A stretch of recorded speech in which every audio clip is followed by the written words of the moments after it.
Hello বন্ধুরা, আসসালামু আলাইকুম। স্বাগতম জানাচ্ছি এসকে টেকনোলজি 21 ভিডিওর আরেকটি নতুন ভিডিওতে। বন্ধুরা, আজ দেখাই দিব কিভাবে আপনারা মাত্র 2 মিনিটেই একটি এইচডি কোয়ালিটির থাম্বনেল তৈরি করতে পারেন, তার এ টু জেড প্রসেস। তো সেই জন্য যে কাজটি করতে হবে, আমাদের একটি পিক্সেল ল্যাব অ্যাপস ডাউনলোড করে নিতে হবে। তো আপনারা পিক্সেল ল্যাবস অ্যাপসটি ডাউনলোড করে ইনস্টল করে নেবেন। তো সরাসরি আমি পিক্সেল ল্যাব অ্যাপসটি চালু করে নিচ্ছি। তো সরাসরি আমি এটি ক্লিক করে দিলাম। তো ক্লিক করে দেওয়ার পরে বন্ধুরা দেখুন এমন একটি ইন্টারফেস চলে আসবে। এখান থেকে আমি একটি সাদা ব্যাকগ্রাউন্ড সিলেক্ট করে নিচ্ছি। তো সিলেক্ট করে নেওয়ার পরে উপর থেকে দেখুন 3 ডট মেনু থেকে আমাদের ইমেজ সাইজটি সিলেক্ট করে নিতে হবে। তো ইমেজ সাইজে যাওয়ার পর আমাদের এখান থেকে অনেকগুলো অপশন পাবো। তো এখান থেকে অপশন থেকে আমরা ইউটিউব থাম্বনেল সাইজটি আমরা সিলেক্ট করে নিব। তো নেওয়ার পরে এখন যে কাজটি করতে হবে বন্ধুরা, এখানে দেখুন যে লেয়ার অপশনটি রয়েছে, এখান থেকে আমরা এক্সপোর্টে চলে যাব। এখান থেকে আপনারা যে কোনো একটি ব্যাকগ্রাউন্ড সিলেক্ট করে নিতে পারবেন। তো বন্ধুরা, এই ব্যাকগ্রাউন্ডগুলো সরাসরি আপনারা গুগলে পাবেন এবং গুগল থেকে একটি ব্যাকগ্রাউন্ড ডাউনলোড করে নিতে পারবেন। তো ব্যাকগ্রাউন্ডটি নেওয়ার পরে উপরে লেয়ার অপশন থেকে আমরা এটিকে লক করে দেব। তো লক করে দেওয়ার পরে বন্ধুরা এখন আপনারা যে কোনো ছবি ব্যবহার করতে পারেন, এখানে আপনাদের ছবি ব্যবহার করতে পারেন। তো সেই জন্য আমি সরাসরি আবার সেই লেয়ারে চলে যাব। লেয়ারে চলে যাওয়ার পর এক্সপোর্টে চলে যাওয়ার পর সরাসরি এখান থেকে আমি একটি ফটো নিয়ে নেব। তো আমার পছন্দের যে কোনো একটি ফটো আমি এখানে ব্যবহার করে নেব। তো আমি এখান থেকে একটি ফটো সিলেক্ট করে নিচ্ছি। তো বন্ধুরা, এখান থেকে আমি একটা ফটো সিলেক্ট করে নিলাম। তো নেওয়ার পরে এখন যে কাজটি করতে হবে, আমাদের ফটোটিকে ক্রপ করে আমাদের সাইজ অনুযায়ী বসায় নিতে হবে। তো আমি ফটোটি এখানে ক্রপ করে সাইজ অনুযায়ী এখানে দেখুন বসায় নিলাম। তো বসায় নেওয়ার পর এখানে আপনারা বিভিন্ন ধরনের আপনাদের ফটো স্টাইলগুলো করতে পারেন। এখান থেকে আমি একটি স্টাইল আপনাদেরকে দেখাই দিচ্ছি। তো দেখুন আমার ফটোর দুই সাইড আমি ব্লার করে দিয়ে এখান থেকে আমি একটি সুন্দর একটি আকৃতি তৈরি করার জন্য চেষ্টা করব। তো বন্ধুরা, দুই সাইড আমি ব্লার করে দেওয়ার পরে দেখুন এখানে সুন্দর একটি আকৃতি চলে আসলো। তো চলে আসার পর আমি এখানে সাইজ অনুযায়ী আবার বসাই নিলাম। তো বন্ধুরা, ফটোটি দেখতে একটু বেমানান মনে হচ্ছে, সেক্ষেত্রে আমি ফটোটি আকর্ষণীয় করার জন্য আমি সাইডগুলো আমি সাদা রং দিয়ে আবদ্ধ করে দিলাম। তো সাদা রং দিয়ে আবদ্ধ করে দেওয়ার পরে আবার আমরা ইনপুটে চলে যাব। ইনপুটে চলে যাওয়ার পর এখান থেকে আমরা যে কাজটি করব, আপনারা যে রিলেটেড ভিডিও তৈরি করবেন সেই বিষয়ে আপনারা আইকন বা লগো ব্যবহার করতে পারেন। তো যেহেতু আমি ফেসবুক বিষয়ে একটি ভিডিও তৈরি করব, সেক্ষেত্রে আমি এখান থেকে একটি ফেসবুক আইকন বা লগো নিয়ে নিচ্ছি। তো বন্ধুরা, এখান থেকে আমি একটি ফেসবুক আইকন নিয়ে নিলাম। তো বন্ধুরা, ফটোটি নিয়ে নেওয়ার পর আমাদের করে আমাদের সাইজ অনুযায়ী বসায় নিতে হবে। তো এখন দেখুন আমাদের সাদা যে ব্যাকগ্রাউন্ডে রয়েছে এটি আমাদের রিমুভ করে নিতে হবে। তো আমি সরাসরি এখান থেকে ব্যাকগ্রাউন্ডে রিমুভ করে নিয়ে নিলাম।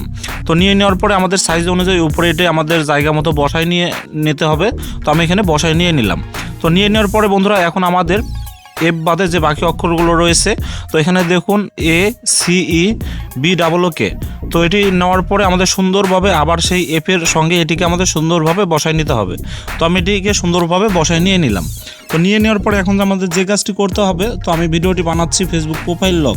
তো আমি বাকি যে শব্দগুলো রয়েছে, প্রোফাইল লগ যে শব্দগুলো রয়েছে, সেই প্রোফাইল লগটি এখানে নিয়ে নিলাম। তো নিয়ে নেওয়ার পরে এখন যে কাজটি করতে হবে, আমাদের একটি ফ্রন্ট যে স্টাইল রয়েছে, সেই ফ্রন্ট স্টাইলগুলো আমরা এখান থেকে বিভিন্ন স্টাইল পাবো। তো এখান থেকে আমি যে কোনো একটি স্টাইল আমি মন মতো নিয়ে নিলাম। তো আপনারা এখান থেকে যে কোনো স্টাইলে আপনারা ব্যবহার করতে পারেন।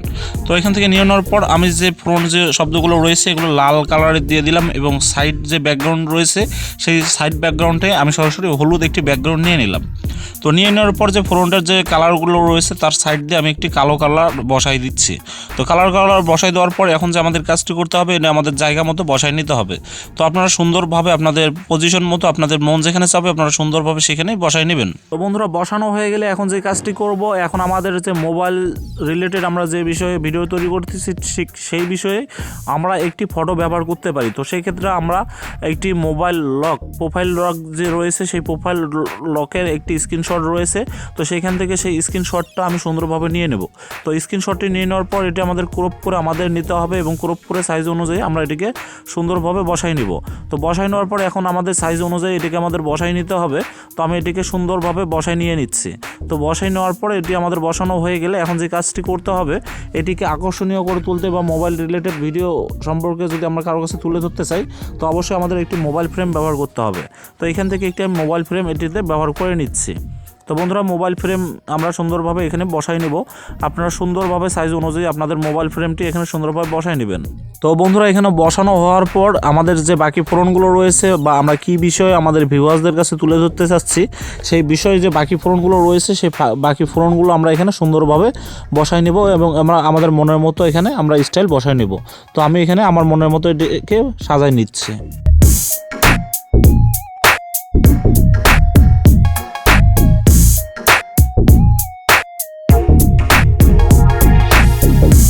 বন্ধুরা সরাসরি আমাদের যে বাকি ফোনগুলো রয়েছে সেই বাকি ফোনগুলো আমরা সুন্দরভাবে বসাই নেব এবং বসাই নেওয়ার পর আমাদের যে কাজটি করতে হবে, দেখুন উপরে যে 3 ডট মেনুটি রয়েছে সেই 3 ডট মেনুতে আমাদের ক্লিক করে দিতে হবে এবং ক্লিক করে দেওয়ার পর আমাদের সেই ফটোটি আমাদের সেভ করে নিতে হবে।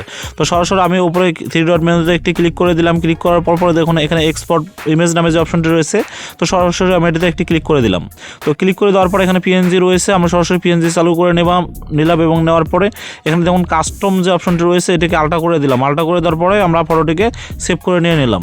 তো বন্ধুরা দেখুন সুন্দরভাবে আমাদের এই ফটোটি এইচডি কোয়ালিটিতে হয়ে গেল এবং আমরা ইউটিউব স্টুডিওতে যাওয়ার পর এই ফটোটি আমরা সুন্দরভাবে এখানে বসাই নেব। তো যাওয়ার পর আমি ফটোটি দেখুন এখানে সুন্দরভাবে এই ফটোটি আমি বসাই নিচ্ছি। তো বন্ধুরা এইভাবে আপনারা সুন্দরভাবে এইচডি কোয়ালিটিতে ফটো বানিয়ে নিতে পারবেন এবং খুব সহজেই আপনারা এটিকে আপনারা পাবলিশ করে দিতে পারবেন। তো বন্ধুরা সরাসরি আমি ফটোটি আমার সেভ করে নিচ্ছি। তো সেভ করে নেওয়ার পর বন্ধুরা দেখুন কত অসাধারণ একটি ফটো হয়েছে। আপনারা এইভাবে চাইলে এইচডি কোয়ালিটিতে ফটো তৈরি করতে পারেন এবং থাম্বনেল তৈরি করে আপনারা বিভিন্ন ধরনের কন্টেন্ট তৈরি করে আপনারা ইউটিউবে ছাড়তে পারেন এবং ছাড়ার পরে আপনাদের এই কন্টেন্টগুলোতে প্রচুর পরিমাণে ভিউজ আসবে আপনার এই থাম্বনেলের উপরেই। তো বন্ধুরা এই ছিল আজকের ভিডিও। যদি ভিডিওটি ভালো লেগে থাকে তো অবশ্যই আমার চ্যানেলটি সাবস্ক্রাইব করবেন এবং পাশে থাকা বেল আইকনটি চালু করে দেবেন পরবর্তী ভিডিওর আপডেট পেতে।